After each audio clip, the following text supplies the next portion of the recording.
Paz do Senhor, minhas queridas irmãs. Hoje vou comentar sobre o capítulo 19, que diz sobre a destruição de Sodoma e Gomorra. Eu quero falar um pouco sobre o finalzinho do 18, que é muito importante e dá base para esse capítulo 19, porque ele começa falando sobre a intercessão de Abraão. Deus diz que não pode esconder de Abraão o que vai fazer. O íntimo do Senhor, o Senhor revela os seus planos antes de executar. E eu achei isso lindo porque a comunhão, ela vem antes do propósito. Antes de fazermos para o Senhor, precisamos ter comunhão com o Senhor. Antes de fazermos a obra, precisamos ter comunhão com o dono da obra. E é isso que Abraão nos mostra. Ele conhece o Senhor. Então o Senhor revela o que vai fazer. Chegou o tempo do Senhor destruir Sodoma e Gomorra. E o Senhor vai executar o juízo sobre essa cidade. Mas Abraão, conhecendo o caráter do Senhor, ele diz uma frase que me tocou: exterminarás o justo com o ímpio? Ele pergunta ao Senhor. Ele conhece o Senhor, ele conhece esse caráter de justiça que vai operar sobre aquela cidade, porque o pecado já havia tomado ali aquela cidade. Mas o Senhor é um Deus de justiça, mas é um Deus de misericórdia. Então ele pergunta: exterminarás o justo com o ímpio? Então Abraão começa uma oração, uma intercessão. Ele intervém na situação. E ele começa falando: se houver 50 justos, se houver 45 justos. Ele está intercedendo porque ele conhece o Deus a quem ele está falando. Ele conhece um Deus que é misericordioso. Ele conhece um Deus que, como diz a sua palavra, ele não tem prazer na morte do ímpio. Ele quer que ele se arrependa. Ele quer operar a salvação nessa alma. Aleluia. Então, Abraão faz parte desse propósito. Porque quando exercemos esse ministério da intercessão, nós entramos fazendo parte do plano de Deus. Então ele intervém ali pelo seu sobrinho. Chegou o momento de Abraão interceder. Porque outrora Abraão entra ali com homens para salvar Ló. Mas esse momento aqui, Abraão entra intercedendo. Porque muitas vezes não é nossa mão que vai fazer, irmãs. Às vezes nós vamos ter que soltar a mão e entregar ao Senhor para que Ele faça. Precisamos confiar que a nossa mão é limitada, mas o Senhor é todo poderoso e Ele pode e quer salvar essa alma. Então, ele ali acaba de interceder. Os anjos já haviam ido para Sodoma e Gomorra para fazer a ordenança do Senhor, para cumprir o plano de Deus.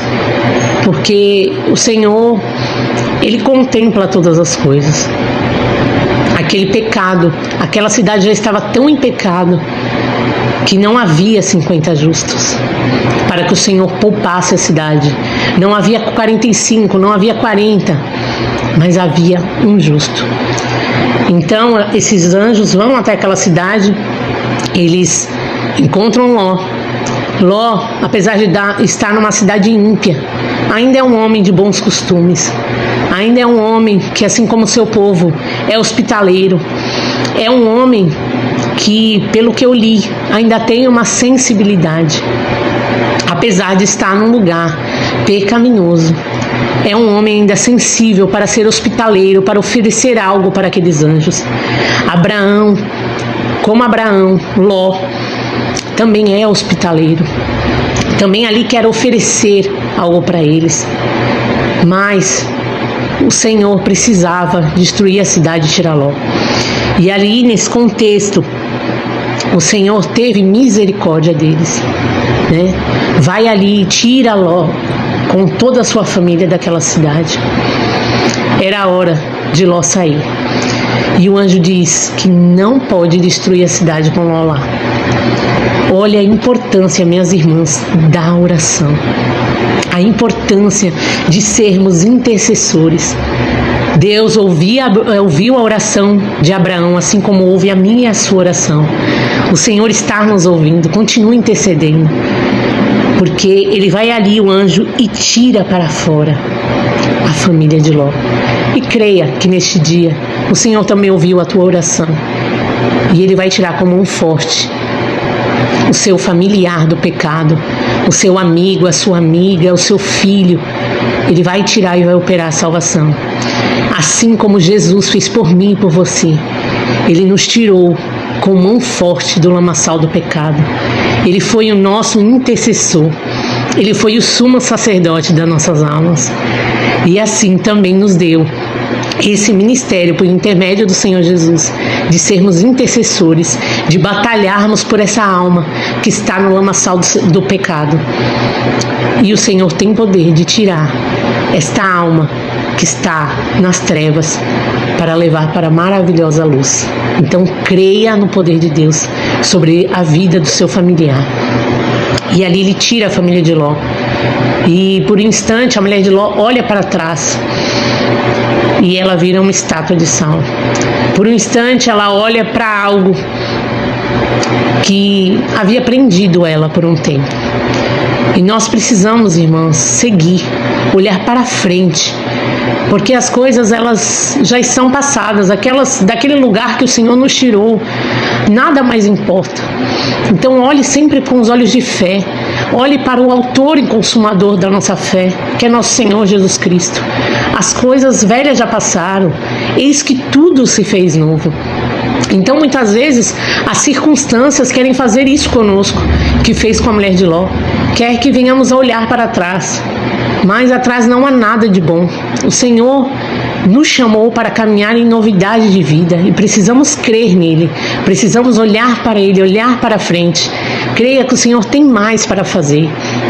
E ali ela fica como estátua de sal, e Ló sai da cidade para que o Senhor destrua Sodoma e Gomorra, para que aqueles anjos executem a justiça do Senhor.